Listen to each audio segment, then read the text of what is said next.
We open up the mailbag to answer questions about rebuilding the team, how much worse the season could get, and if it's time to move on from Erik Spoelstra. Oh boy. Stay tuned for a great episode of Locked On Heat.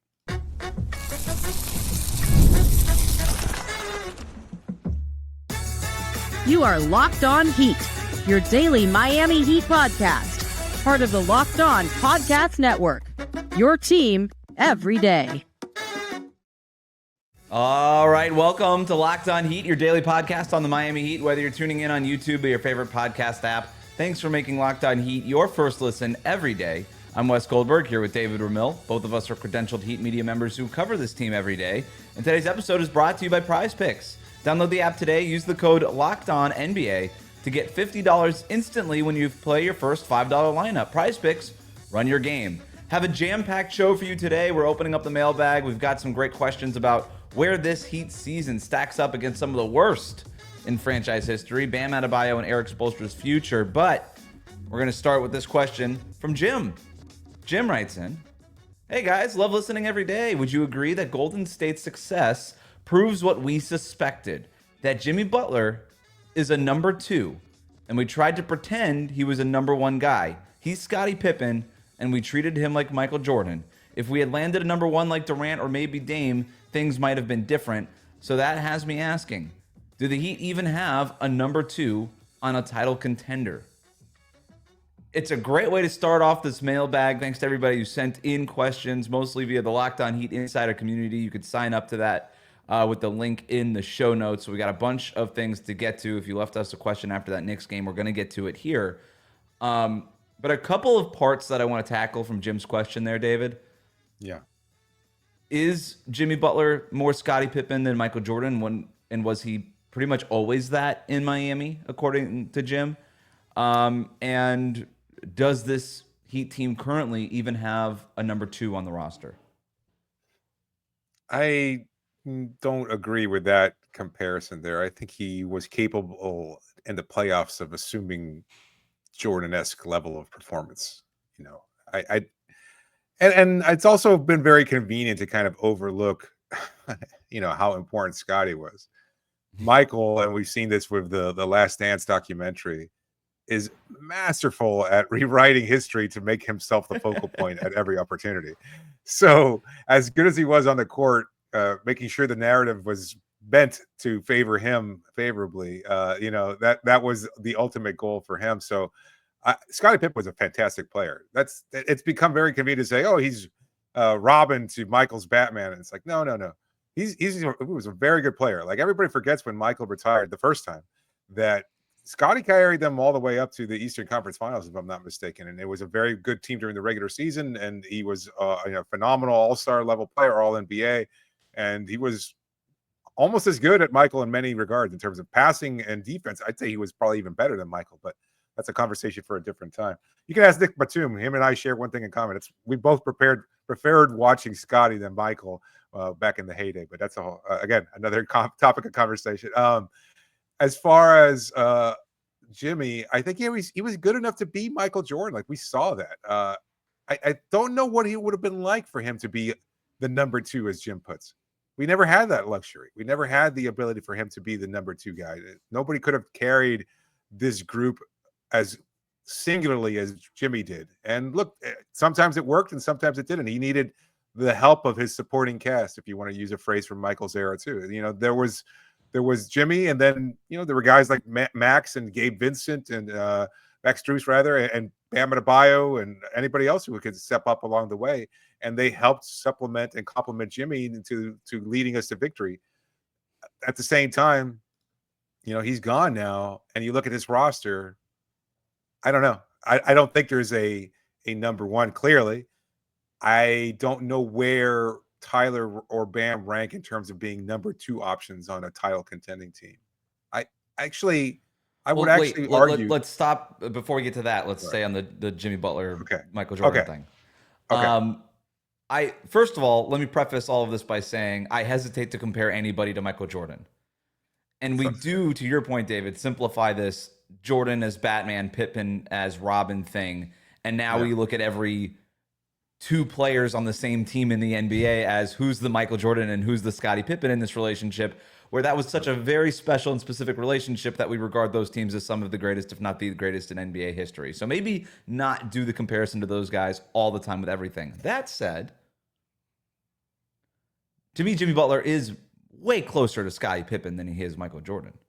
And I don't think that that's a negative. I don't During his think stint it's here in Miami, like I don't mean to interrupt, but Yes. even during his stint, like when he was Yes. scoring 50-something points and When averaging was he 40 scoring something 50-something points?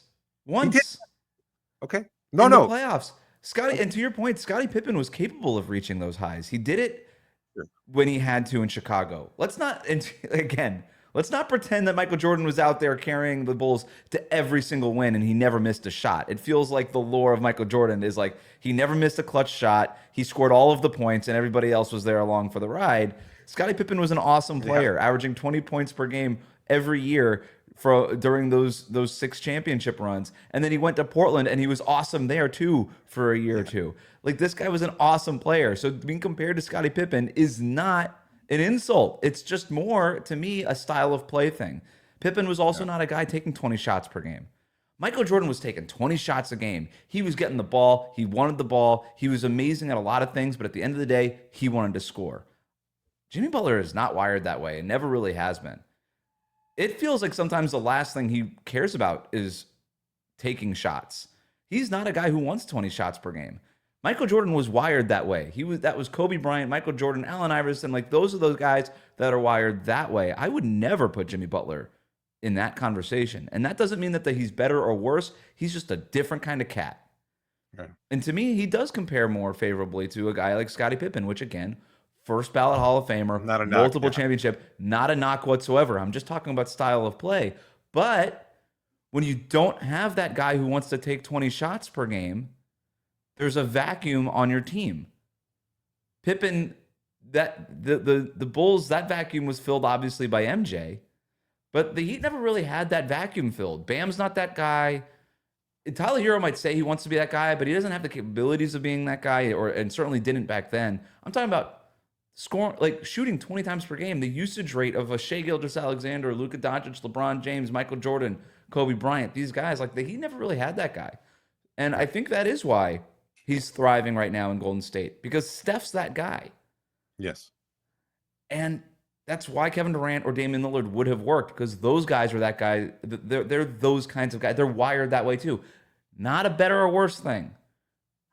It's just everybody plays a role on a team, and the Heat never really had the role of top scorer filled with somebody who really wanted or was capable of filling that role. And it did feel like they were kind of trying to jam Jimmy Butler into that, hole, like square peg round hole thing for the entirety of his stint here. And there were times in the playoffs where he would just be that guy, but he didn't want to be that guy. He really didn't. And that was some of the best parts of Jimmy Butler, was that he didn't want to be that guy. I think he's tremendously entertaining to watch, but when he has a number one option. So if we're done with that, we can go to the current roster. Do the Heat even have a number 2 on a title contender on this roster? Is there, to go back to the problematic metaphor here in comparison, is there a Pippen on this roster, and do the Heat still just need a Jordan? That is really tough to answer. And we've kind of tried to lay out when we were having our conversation about who is untouchable on this roster. And yet, when you look at what Tyler can do and you look at what Bam can do, as much as I think Bam is probably the better player to quote unquote build your team around as far as who's left on this roster, I would actually put Tyler more in that category of being a better number 2 option on a title contending team. Like, you need a player like Bam, certainly. But like we've seen, and the example is an apt one, I think, the Golden State Warriors, you have Steph, you've got Clay. And Draymond plays a huge part in that, but you need your Clay. And I think you've made the comparison a number of times as far as where Tyler, in terms of what his game could become, he could be that Klay Thompson. And so, yeah, I think if you were to get a true number 1 star, an engine on this team, my feeling is that as much as Bam is a great complementary player and a very, very good one, I also think that Tyler is probably your better number 2 supporting player on a title contending team. On offense, right? To your point. And on offense. Maybe I agree with you, and I think the Warriors comparison is a really good one. At the end of the day, Bam and Tyler Hero can't be your number 1 scorer. And that's clear. Frankly, I'm not even all that interested in who the number 2. I think that's a little too simplistic. Who's the number 2? It's Bam anchors your defense and still contributes 19 points per game and is an all-star pretty much every single year. And then Tyler Hero is one of the most efficient three-point shooters in the league, especially when he's able to play off the ball a little bit more than he's had to play down the stretch of this season. But they still need that number 1 scorer, and then all of that kind of stuff clicks into place. There's a category where the Heat this season may actually rank at the top in terms of where this team stacks up in franchise history. We'll tell you what that is coming up next here on Locked On Heat.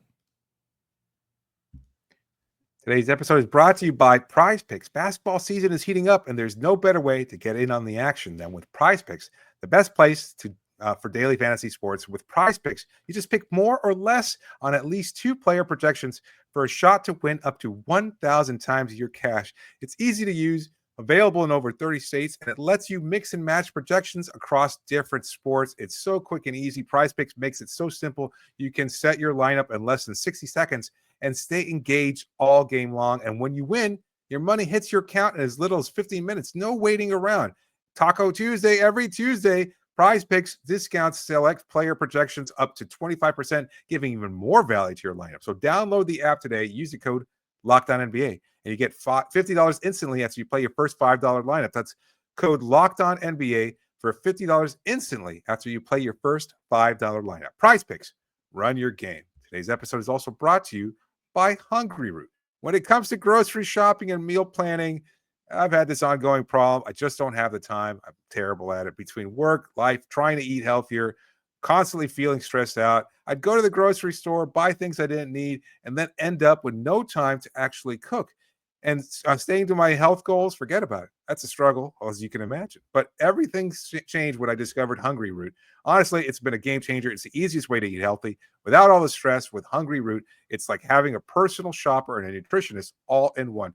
They take care of my grocery shopping, recommending meals and groceries based on my taste and health goals, from anti-inflammatory to high protein and gluten-free options. And the best part, every meal is ready in 15 minutes or less. And I'm talking quick, healthy meals that actually taste great, all delivered straight to my door. It's been a huge time saver and has made healthy eating so much simpler.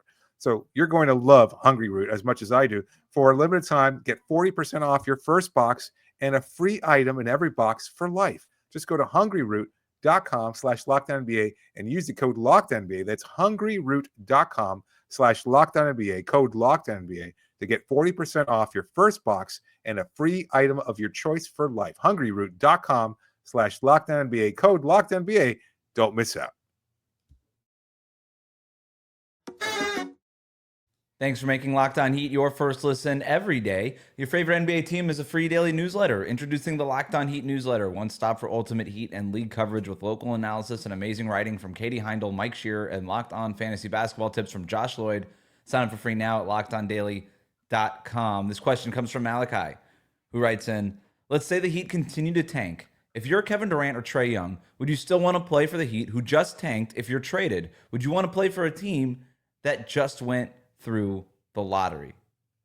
What do you think?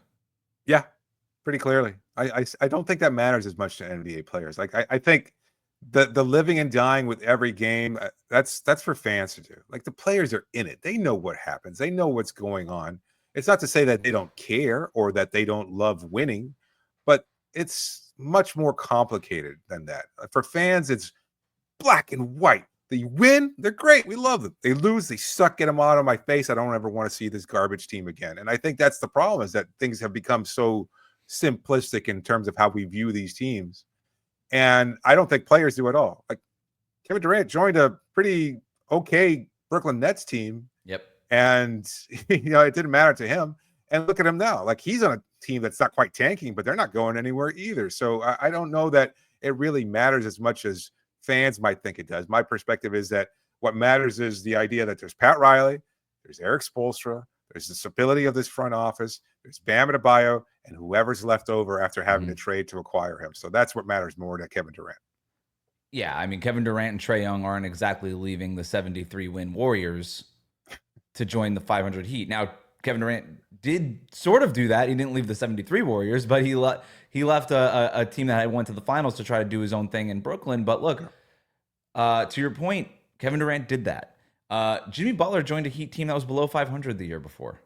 LeBron came after the Heat had lost in the first round of the playoffs and had won 15 games a couple of years before that. And these players don't really look at record or the fact of the lottery. In fact, they look at these things more often than not as, well, I can fix it. And that's the right situation for me, as long as the supporting cast and the coaching staff and the thing, all the things that I'm looking for are there. And more importantly, it's in a city that I want to play in. And Miami over and over again has been proven to be a team that stars want to play in. So I'm not as worried about that. Max writes in, is this the least enjoyable Heat team to watch in franchise history? So you and I did our own little bit of research before we knew we had this question, obviously. We came up with a couple of candidates. Where are you on this? I mean, I'm looking at it post Pat Riley, so 95 on. Like I said, that's fair. The 7 seasons before were all terrible in their own way. So my top 2 candidates are 2002, 2003 Miami Heat roster. I've also got this season. And I think my number 1 option, though, I've got to be honest with you, I think it's the 2007, 2008. You just referred to it right now. 15 and 67. That was hot, steaming, fresh pile of garbage all the way through. That was just terrible. And there was nothing on the horizon. Like, you didn't know what was going to happen next. This wasn't like you're tanking for the next phase. It kind of feels a lot very similar to this season, actually, because you're not sure what this era is. Like, you're 2 years removed from a championship. Dwayne gets hurt.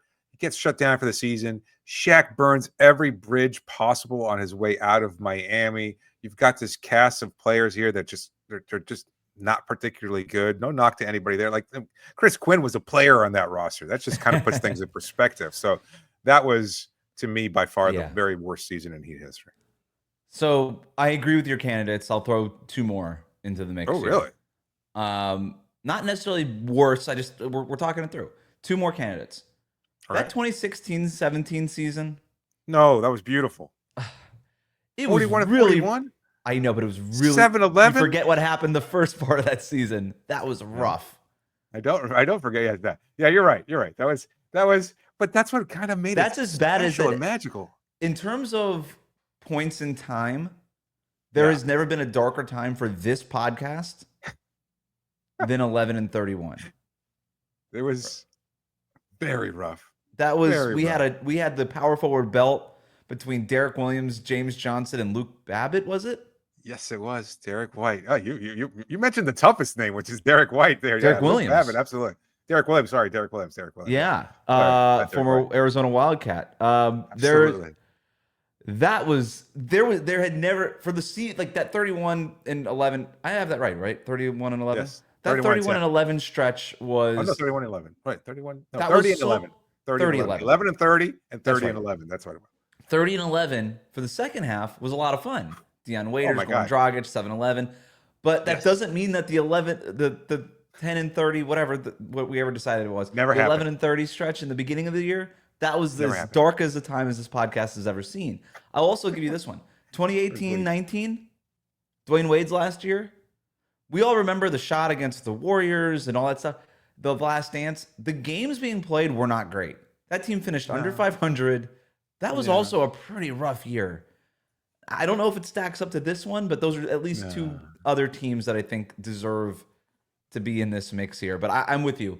I think the 15-win season in 2008 was as bad as it gotten. But also that 2002-2003 team, because that was coming off of the Alonzo Mourning thing. We really weren't sure what was going.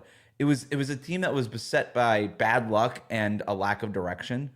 Yeah. I just want to read the names on that roster. Oh, please. Malik Allen, Travis Best, Caron Butler, Rasul Butler, Anthony Carter, LaFonso Ellis, Brian Grant, Eddie House, Mike James, Eddie House the first time, Mike James, Ken Johnson, Eddie Jones, Sean Lampley, Sean Marks, and Vladimir Stepania. That team was bad. The thing that we were most excited for was rookie Caron Butler. Yes. And it wasn't that exciting. No, it was not. He was good. He was Yeah, good, he's but it was fine. like No it was disrespect to it was Caron Butler, but it wasn't like Dwayne Wade a year later. So no. that there's been some rough years, but going back to the question, this one's right up there. It is top 5 or bottom 5, I guess. I would put it how you're top measuring 3 things. because the Jimmy Butler thing was just hanging over this team for so long. Maybe it was fun drama for the rest of This the is a league, but you test. and I covering it, I don't think that was fun for me. This is a test. This is a test, not just for us, but for the entire fandom, the organization. This is an inflection point for this group, because if you can survive this, buddy, it's nothing but Right? clear I mean, road look at the ahead. history. It's a great point. Every time they were bad, because even that 2008 year with a 15-win team, we always A look year at those later, 2 it's years. big 3. We look at those 2 years as just, they were preparing for LeBron James, Dwayne Wade, and Chris Bosh. Living that, we didn't know this was coming.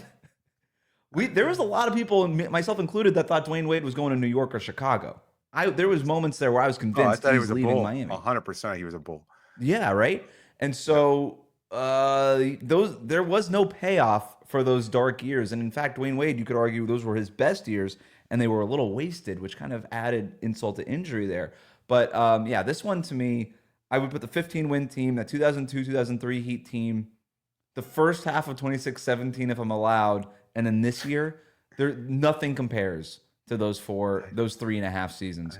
Drew writes in, is there any chance that the Heat fall out of the 10th spot in the playoffs? Looking at the remaining schedule, they may win 5 games at most, while Toronto looks to finish the season off strong. I'll just tell you that the odds are really slim. Miami's virtually locked into at least the 10th spot in this play-in tournament. Per Basketball Reference, who has this playoff probabilities report that they update daily, the Heat have a 0.4% chance of falling out of the top 10 completely. It's unfortunately, for those who are on the tank trade, like myself, evidently, the Heat are going to be in the play-in tournament. We're going to have to watch at least another game of this. Yes. Coming up, when do we start looking forward to the NBA draft? Plus, when do we start looking forward to Erik Spoelstra's future? It's coming up next year on Locked On Heat. Today's episode is brought to you by Robinhood Gold. With Robinhood Gold, you can now enjoy the VIP treatment, receiving a 3% IRA match on retirement contributions. The privileges of the very privileged are no longer exclusive. With Robinhood Gold, your annual IRA contributions are boosted by a 3%. Plus, you also get 4% APY on your cash in non-retirement accounts. That's over 8 times the national savings average. The perks of the high net worth are now available for any net worth. The new gold standard is here with Robinhood Gold. To receive your 3% boost on annual IRA contributions, sign up at Robinhood.com/gold. Investing involves risk. Rates subject to change. 3% match requires Robinhood Gold at $5 a month for the first year from first match. Must keep funds in IRA for 5 years. Go to Robinhood.com/boost. Over 8 times the national average savings account interest rate claim is based on data from the FDIC as of November 18, 2024. Robinhood Financial LLC, member SIPC. Gold membership is offered by Robinhood Gold LLC. We'll be right back. The NCAA tournament is here, and so is the bracket breakdown. Locked On Podcast Network and Amazon Fire TV channels are teaming up to deliver NCAA tournament coverage like never before. Watch studio shows featuring former players and Locked On's local experts as they guide you through every upset, buzzer beater, and bracket matchup. Stream it all for free on Amazon Fire TV channel. Search Bracket Breakdown to see it all for free. It's your team every day.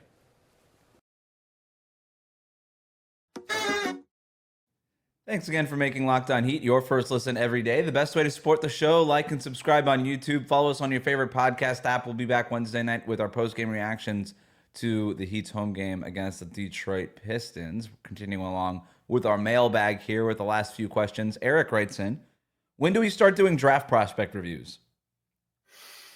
Feels early. Yeah. I can't get there because A, I'm not prepared, and B, there's still basketball games to be played, and we have some stuff to do here, but the end of March Madness. How about that? But I don't know, if somebody pops off, I'll tell you, I'm already sending you links to players that are catching my eye. So we're in the preparation process for this stuff. We're 2 years away from 2 years away from being 2 years away or something like that, right? I mean, we're still far. I think again, we've made this point before. Like there are names certainly, and there's clear top of level players, and again, to your point earlier, it doesn't seem likely that Miami is going to be able to get any of those players. I mean, that would be incredibly miraculous for them to be able to get a top 4 pick.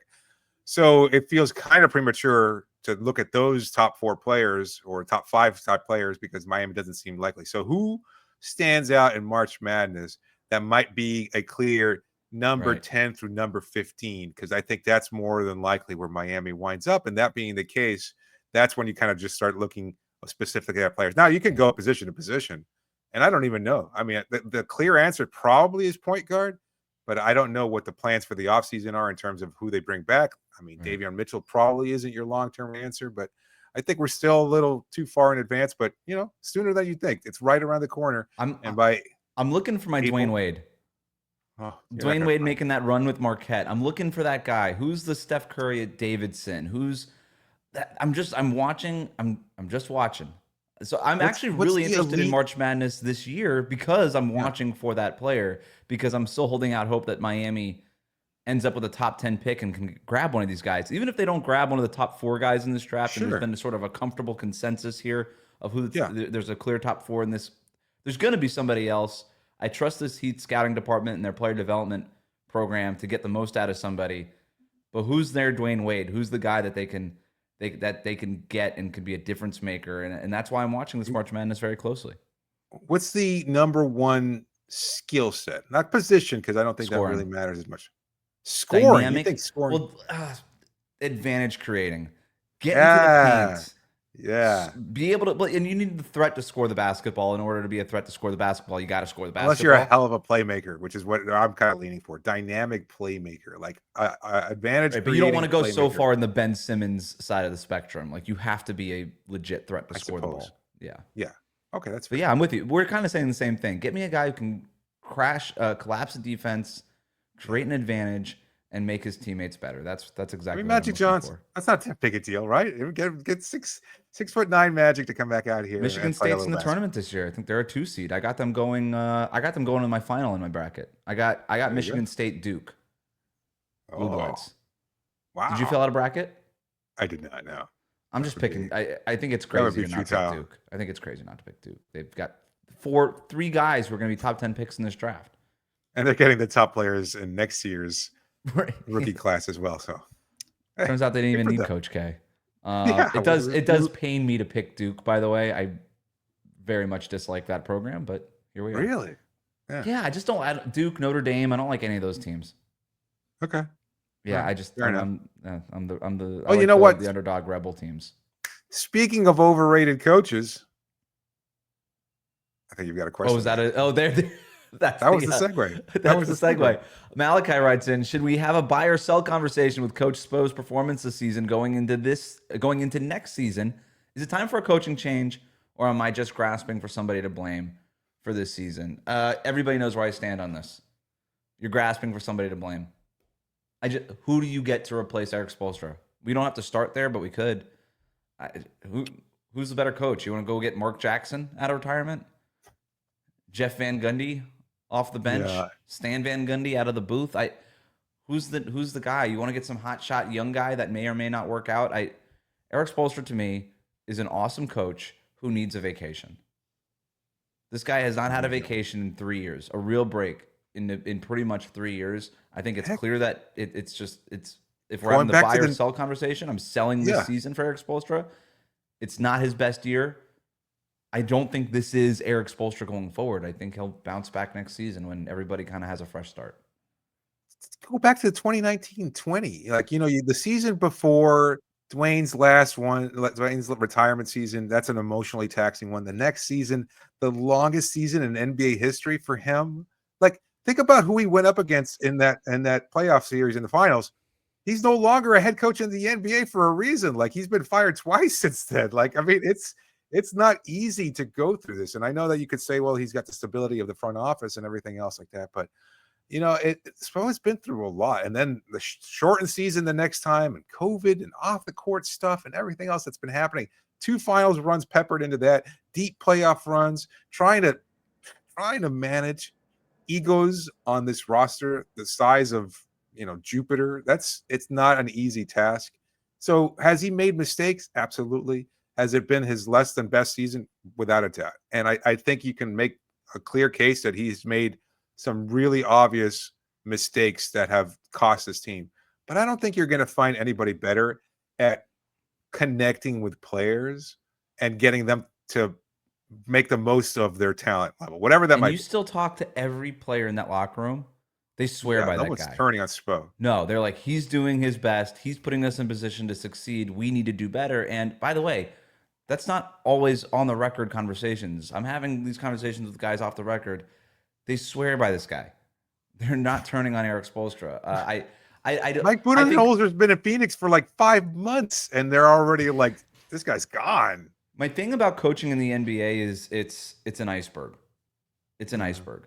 You only see the very top of it. You don't see the majority of it. Yeah. A majority of coaching, fans will never and can never see or understand. Yeah. And even as media members who get to talk to these people only understand just a slightly more of a portion of that. But some of these coaches get lauded for their like sideline out of bounds plays and when they use a timeout. What is the first thing that every fan complains about? Oh, they didn't call a timeout, and what the rotation was in the fourth quarter, ignoring the fact that you have to manage a rotation for the first 3 quarters. It's challenging foul calls. It's all the stuff that we see, right? But nobody. I think that Erik Spoelstra is maybe he's not the best in the league at the top of the iceberg that everybody sees. He is elite and by far, in my opinion, the best in the league at the stuff that nobody sees. And the stuff that nobody sees is a majority of coaching and is the most important part of coaching. It's easy to say you should have challenged that and you should have called a timeout before they popped off on an 11-2 run. It's easy to say that stuff. It's really hard to see all the other stuff that goes into it. It's the calls at 2 a.m. when neither you or as a player that is taking these losses to heart, and he as a coach is also taking these losses to heart, that you get a call in your hotel room, and that's what means so much. It's and you've reported this. It's Tyler Hero sitting down to lunch in the midst of all these trade talks as he's being shipped to Portland, and he's having lunch with Erik Spoelstra because you know what? He wants to connect. He wants to connect with his players. That's the stuff that you don't see, and you never hear about, and the players don't feel the need to talk about. What are they going to say? Oh, we're not to lunch with my boss. No, it doesn't really matter. That's not making news. You're asking him about trades. You're asking him about wins and losses. You're asking him about all the different things that happen. But the things that fans don't see, that's what Spo does well. And I mean, you see players from other teams come up to him all the time, not just the superstars, but role players that just kind of schmooze with him on the sidelines. That means something. Anthony Edwards loves Erik Spoelstra. Yeah, so we could just end there. If you're a Heat fan that's looking forward to maybe getting Anthony Edwards in 2028, he's coming to Miami because he wants to play for Erik Spoelstra, not because he wants to play for some coach that has just spent a couple of years in the G League. The Heat already found that guy that came up the hard way. They have him. Yeah. And you know what? Also, at the end of the day, they just signed him to an 8-year contract extension. They're not firing him. Yeah. They're gonna that's a lot of money that they're going to owe him. Yeah. Last one here. Antonio writes in, what happened to Bam's aggressiveness to score these past few games? Yeah, it's been down. I think fatigue you're starting to see that come in. Worth noting, Bam, 10th in the NBA in total minutes played. That's a lot. Tyler Hero, 7th. No idea. Yeah, I had no idea. Yeah, they played a lot of games.